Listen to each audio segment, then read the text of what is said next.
to the final section, or with the run into the final section, I suppose, of the Sermon on the Mount. We're starting chapter 7, and it's great to be looking at this passage together, even though we're in our household groups for this week. But this passage, chapter 7 of Matthew, starts with perhaps what is now the most quoted Bible verse on the Western world, I suppose. Not that it's quoted that people know where it's from, but it's probably the only Bible verse that people really know. Perhaps in the past, John 3:16 was the most quoted Bible verse in our culture. Today it's this: "Judge not, that you be not judged." And you can immediately see why people quote that verse. They're not quoting it for any biblical issue or using biblical authority. They're pretty much saying, don't have a go at anyone about anything, because you shouldn't judge people. You're not supposed to. The Bible says not to. Judge not that you be not judged. Now, that's really saying when you've got an opinion about someone's lifestyle or anything like that, that's not yours to say anything about. So this verse, when it's thrown back at people, fits completely with our culture today. Do what you want to do, be who you want to be, and don't let anyone say otherwise.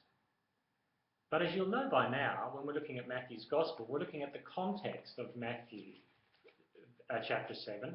We're looking at the context of this passage in the context of the Sermon on the Mount. And we're looking at the Sermon on the Mount in the context of Jesus' ministry, his calling of the new people of God. And what you'd soon realise is that Jesus isn't talking about judgment in general. We know that instinctively. We're not supposed to go around, slaying people in the aisles. But we do know that judgment is something that people do. We wouldn't have court system if we weren't supposed to be judging people. Is that saying we don't have judges on, variety shows or talent quests or things like that? It's not actually saying that. We know that it isn't carte blanche, any judgment. But the key to this is understanding what Jesus means by judgment in this context. Judge not that you be not judged, for with the judgment you pronounce you will be judged, and with the measure you use it will be measured to you. When you pronounce judgment, it's giving a final say on something. A final say, the judgment that you pronounce. And Jesus is saying, in the context of God's people, you don't get to make final pronouncements on where people are at. And the clincher here is the words, your brother. Why do you see, verse 3, the speck that is in your brother's eye? Your brother or your sister. Jesus is here talking about the community of God's people. That's the context of what Jesus is saying here. Do not give final pronouncement judgments against your brother in the context of community.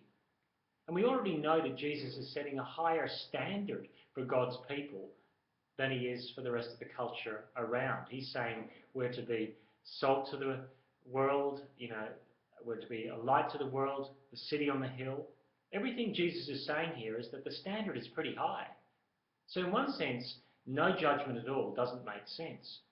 But complete pronouncements about people, that's it, that's final, it's all over, we've made a decision about you among God's people. Jesus is saying you cannot do that. You're not allowed to do that. What complicates that a little bit more is that verse 6 is thrown into the mix. Do not give dogs what is holy, and do not throw your pearls before pigs, lest they trample them underfoot and turn to attack you.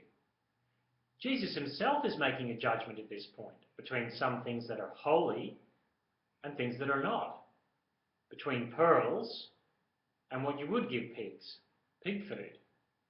And he's using the term dogs and pigs, unclean animals in Jesus' day. Jesus is making a very clear distinction here between a group of people that belong to the clean people of God, those who are God's people, and those who are external to God's people. And he's saying, don't give to those who are outside the things that belong inside. You can immediately see the application of that verse, can't you? That somehow he's saying these verses beforehand have application to the church, to God's people. They don't have an application outside of that at this point. Don't give them away. It's not laissez-faire, everyone does what they want within the church. And don't let the world say that it is. And we know it's not laissez-faire, do what you want, Because if you look at the end result of what Jesus is looking for, it's verse 5. You hypocrite, he says, first take the log out of your own eye, and then you will see clearly to take the speck out of your brother's eye. First, and then. He doesn't say, take the log out of your own eye and ignore the speck that's in your brother's eye. He says, take the log out of your own eye first, then help your brother. So this will be helpful to have a look at a couple of quick things about judgment in general that this passage tells us about. So we've really said it, but I'll reiterate it. Judgment for us is never final. It's never final among God's people. Now, have you ever been with a Christian long enough or known people in church long enough that you go, they're just never going to change. They're always going to be like that. Well, I'm going to tell you, that's poison in God's community. That's absolute poison in God's community. To say to someone or of someone, you're never going to change, you're always going to be like that, I'm making a final, last day pronouncement about you, to actually say that to someone is a terrible thing. And that belies the fact that they have the Holy Spirit of God living within them, who can transform them. That's what Jesus is saying. It's not to be like that. You aren't to go around making statements about brothers like that this is a final thing about you. Because restoration is at play here. We can take the speck out of our brother's eye, says Jesus. There's something about transformation that final pronouncing judgment just won't allow. If we go around saying you can't, that person is never going to change, we're actually saying God can't do anything in that person's life. It's over. They're always going to be like that. Now, you get to know someone long enough in church, or you be in a church community long enough, and you're very tempted to say that. The question, of course, is how many people say it about you? Maybe there is a log in our own eye that we can't see that we need to deal with. People might be going around saying about us. So there's no final pronouncement of judgment among God's people allowed. Not at all. The second thing that brings us to is that there can't be hypocritical judgment. Now, you notice the word in verse 5, you hypocrite. Now let's just recap a little bit about what a hypocrite was, because Jesus mentions the fact of hypocrisy quite a few times in the Sermon on the Mount. Remember when he said, when you give to the needy, do not be like the hypocrites who trumpet their goodness in giving. Or when you pray, do not be like the hypocrites by praying out loud on the street corner to be seen by people. And when you fast, don't be gloomy like the hypocrites, but look like you're feasting when you fast, so you're not going to get praise from people. And the word hypocrite literally came from the Greek idea of a play actor, someone who wore a mask in front of their face, so you couldn't actually see who they were. They would put on a performance for you. And suddenly, the term hypocrite comes back. You hypocrite, says Jesus. First, take the log out of your own eye, and then you will see clearly to take the speck out of your brother's eye. Hypocrisy in chapter 6 of Matthew presented itself with people showing that they were better than others. They're better than others. They're big-noting themselves. That's what was going on. I'm a better prayer, I give more, I fast harder than you do. It was a source of distinction to show how good they were. Jesus flips that coin, and you see the other side of hypocrisy. How does it present itself in chapter 7? By belittling others. Look, you've got a speck in your eye. You have a speck. How could you be so blah, blah, blah, blah when you have a speck in your eye? Two sides to being a hypocrite. One is big-noting oneself as better than others, and the other side is belittling others, which, by happy coincidence, just makes you a little further up the pole than they are.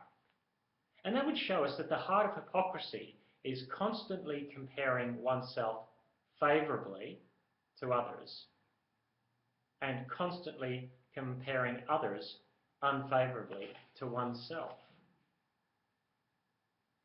Do you see how it's going? It's a sole focus on oneself over against the good or the benefit of others. There's nothing loving or restorative for your brother in this situation, is there? It is a sole focus. It's not community oriented. Now, you can see what's going to happen here, can't you? You can see that to go around with a log in your eye, looking to take the speck out of someone else's eye, is going to cause all sorts of issues in churches. And we've seen these things happen where people come up who are brittle but brutal, I would call it. Brittle but brutal, where they want to point out your faults, but they've got a glaring fault themselves and you can't do anything about it. If you dare mention it, well, literally all hell breaks loose. And Jesus has been using hyperbole, speaking the language up throughout this Sermon on the Mount, where he says, if your eye offends you, gouge it out. If your hand offends you, cut it off. It's language that's hyperbole, over-speaking itself. And he does exactly the same here. There's a speck in your brother's eye, but there's a log. The whole idea of a log being in your eye is ludicrous. But the irony is you will have to take a lot of effort to look past the log in your own eye to see the speck in someone else's eye. It shows a complete lack of insight, literally, or self-awareness. The eye, you can't see your own eye, but you can't see what's within you, but you can see what's within someone else. You can see how toxic that can get to in church. And the humility that Jesus is calling for here is the person who will deal with their own sin first in order to be able to go to their brother or sister and help them in their sin. This immediately challenges our individualistic culture, doesn't it? Because there's nothing that's live and let live about this. It's not about just let everyone go their own way and be individualistic. It's deeply pastoral. Are we concerned enough for the spiritual health of our brothers and sisters? Let me ask you, are we concerned enough for the spiritual health of our brothers and sisters of Providence Church that we would deal with our own sin first in order to help them deal with their sin? That we would root out the toxic issues in our own lives so that we can see toxic issues in their lives that could be making them stumble or not bringing the body together in the way that it should be. That's how radical this is. And it's not something you should take on lightly.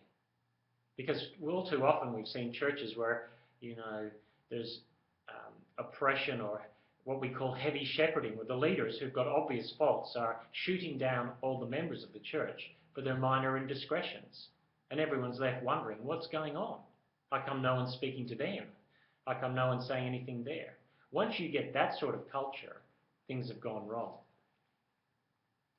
Remember the words that St. Paul said to the young Timothy? Perhaps you don't know them, but he says in a letter to Timothy, his young pastoral friend, watch your life and doctrine closely, for in this you will save both yourself and your hearers. Watch your life and doctrine closely, for in this you will save both yourself and your hearers. This is to leaders. You can only watch the lives and the doctrine, the way people put their faith together, closely. You can only watch the lives of others closely insofar as you watch yours. You need to pastor yourself in some senses. You need to bring the gospel to bear on your own life as a leader in order to be able to bring it to the lives of others. There's a symbiotic relationship between you being holy and people becoming holy in the church. There's a symbiotic relationship between you showing forgiveness and love to others and others in the church showing forgiveness and love. It's not in the Bible, but the Chinese proverb says the fish rots from the head.